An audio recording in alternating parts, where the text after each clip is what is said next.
Trump may have celebrated too soon this time. He originally hoped to force China to relent on rare earth issues through a tariff war, but China responded by wielding export licenses, effectively blocking all US companies at the door.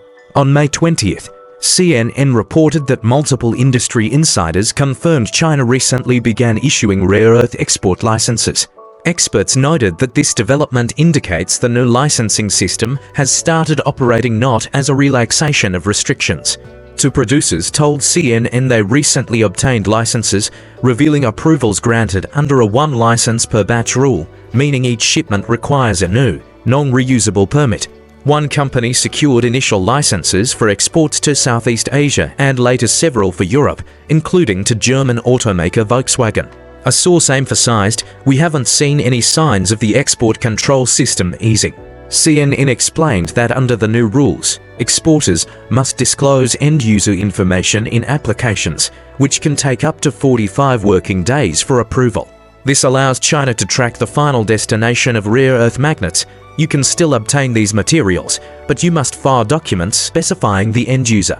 Providing all such information enabling China to map your downstream customer base, identify further loopholes, and plug them. Kennedy, president of a US rare earth consulting firm, called it a smart move, adding, "They can clearly see what you're doing." Previously, rare earth exporters needed multiple permits, including export licenses, raw material purchase sales records, and export registration certificates.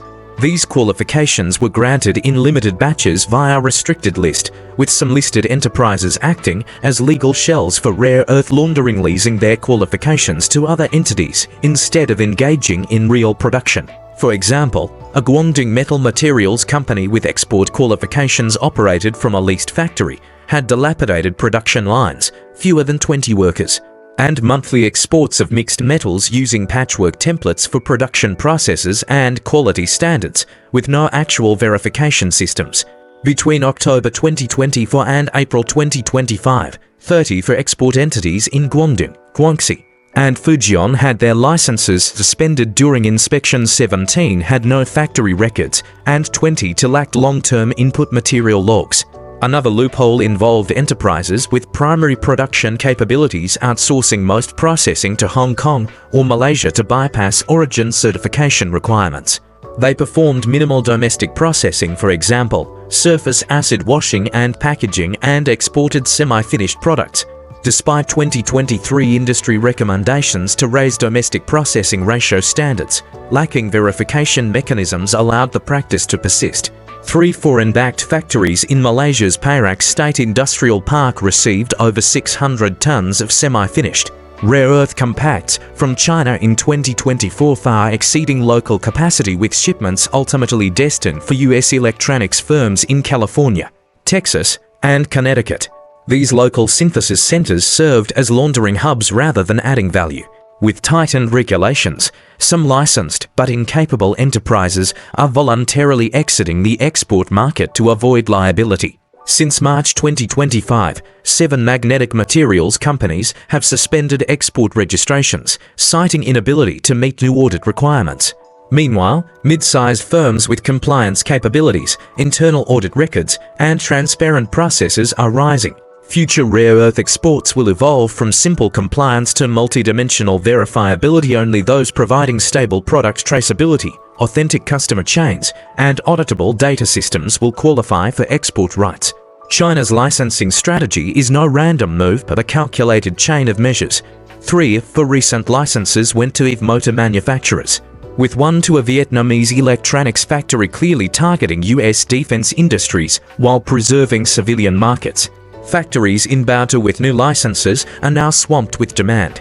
Germans arrive with Volkswagen orders, and Japanese firms bring Sony contracts to curry favor. Even the Vietnamese have learned to use Huawei phones as translation devices during business negotiations. In contrast, Lockheed Martin is desperately scouring the globe for second-hand rare earths in the US, only to have a shipment purchased on the Malaysian black market intercepted by China's Customs Administration.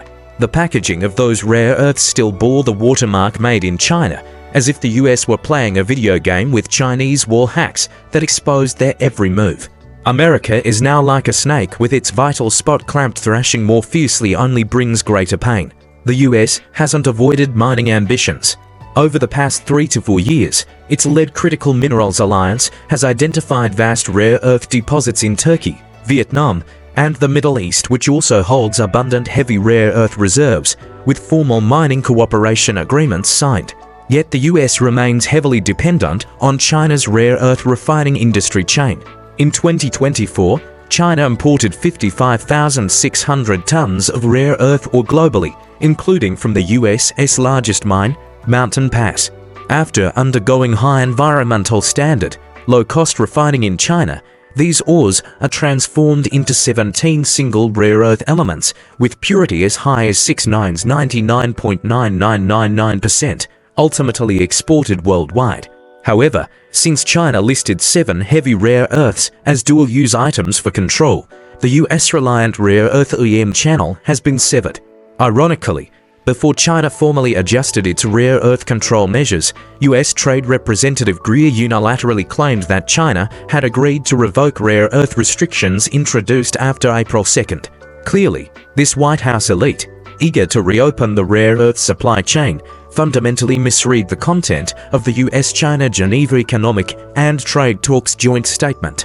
It is particularly important to note that while China did commit in the joint statement to cancel post-April 2nd non-tariff countermeasures against the US, heavy rare earth export controls do not fall under this category.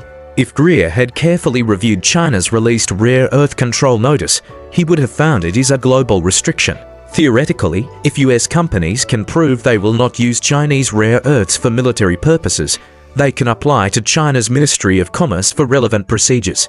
However, based on current circumstances, the 4 rare earth export licenses issued on May 15th will never meet US needs. Even more telling, China's customs recently seized a 25-ton shipment of smuggled rare earths. Upon inspection, the delivery note listed a Los Angeles defense laboratory as the recipient. This surreal scenario laid bare the hypocrisy of US defense enterprises publicly claiming to build autonomous supply chains while relying on smuggling to survive. What truly breaks American spirits are the 2 conditions China has set. The first explicitly bans military use, forcing Tesla to sign a guarantee that its robots will not be militarized. The second demands full disclosure of supply chain information.